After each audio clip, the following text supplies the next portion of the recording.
I'm here to talk about success. There is no magic pill.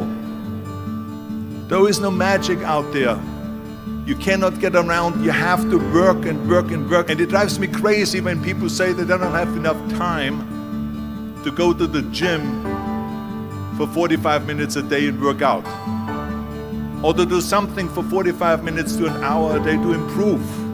If it is physically improve or if it is mentally to improve. Imagine you read 1 hour a day about history. How much you will learn after 365 hours in 1 year. Think about if you study about the history of musicians, of composers, how much you would know. Imagine if you would work on a business, on some business that you want to develop every day for an hour. Imagine how further along you will go and get. So it drives me nuts because we have, when people say we don't have the time, we have 24 hours a day. We sleep 6 hours a day, so that gives you still 18 hours. There's someone shaking their head out here in front. They say probably, I don't sleep 6 hours, I sleep 8 hours, right?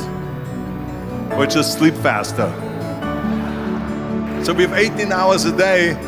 The average person works around 8 to 10 hours. So let's assume it's 10 hours, so we have 8 hours left. Then you travel around an hour a day, maybe 2 hours a day. So now you have still 6 hours left. So what do you do with the 6 hours?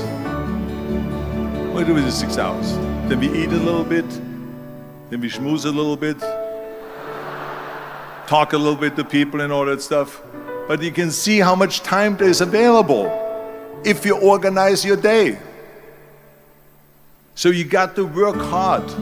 I mean, let me tell you something. When I went to America, I went to college. I went and worked out 5 hours a day. And I was working on construction. Because in those days in bodybuilding, there was no money. I didn't have the money for food supplements or anything. So I had to go to work. So I worked on construction. I went to college. I worked out in the gym, and at night from 8 o'clock at night to 12 midnight, I went to acting class 4 times a week. So I did all of that. There was not one single minute that I wasted. And this is why I'm standing here today.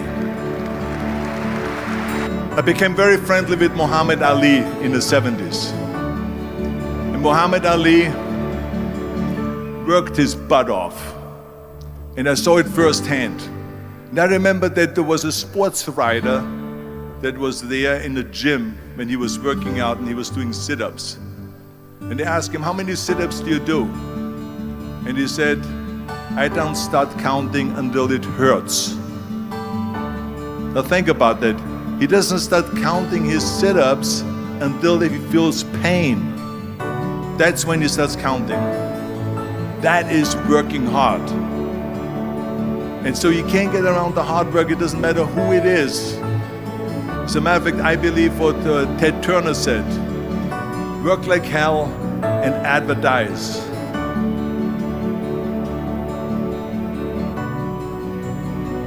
You get it?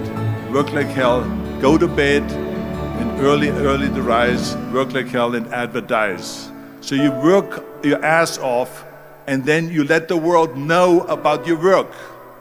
That's what it is all about. Let people know. If you have a company, if you have a movie, if you do a sports, work your ass off, but then advertise and let everyone know. So people always ask me, when they saw me in the gym in the pumping iron days, they say, why is it that you're working out so hard? 5 hours a day, 6 hours a day, and you have always a smile on your face. The others are working out just as hard as you do, and they look sour in the face. Why is that? And I told people all the time, I said, because to me, I'm shooting for a goal. In front of me is the Mr. Universe title. So every rep that I do gets me closer to accomplishing that goal, to make this goal, this vision turn into reality. Every single set that I do Every repetition, every weight that I lift will get me a step closer to turn this goal into reality. So I couldn't wait to do another 500-pound squat. I couldn't wait to do another 500-pound bench press. I couldn't wait to do another 2,000 reps of sit-ups. I couldn't wait for the next exercise, for the next half hour of posing and all the kind of things that you have to do to be a champion. I felt so great knowing where I was going, and I tell you, it worked. I mean, think about it. And I was just not visualizing just my exercise, but I was really lifting the trophy over my head. That's what I was thinking about. And with the age of 20,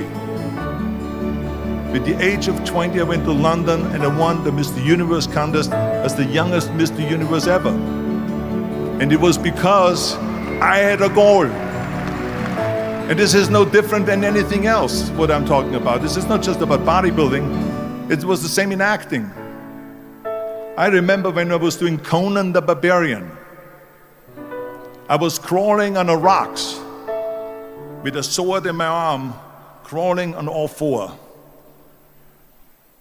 And of course, being that it's Conan, I didn't have clothes on or anything like that, right? So it was kind of, my knees were bare, my elbows were bare and everything else. And I'm crawling on the rocks. So after 10 takes, my elbows were bleeding and my knees were bleeding. And the director came to me and he said, Arnold, I'm so sorry that you have to go through this, but we need one more take, a close-up of you crawling with the sword towards the camera. Can you handle one more take? And I said to him, I don't know what you're talking about. He says, I'm totally fine. He says, but you're bleeding. I said, because I don't feel it, because I can visualize what the scene will look like in a film. And I'm so excited about this scene. I was visualizing crawling up behind Thulsa Doom, which was played by James Earl Jones. Crawling up behind Thulsa Doom with the sword slowly, and then rising up behind him and whack, cutting his head off. And the head spins in the air, slowly with blood all over the place. It slowly falls down the steps and rolls down the steps. And his body slowly falls sideways.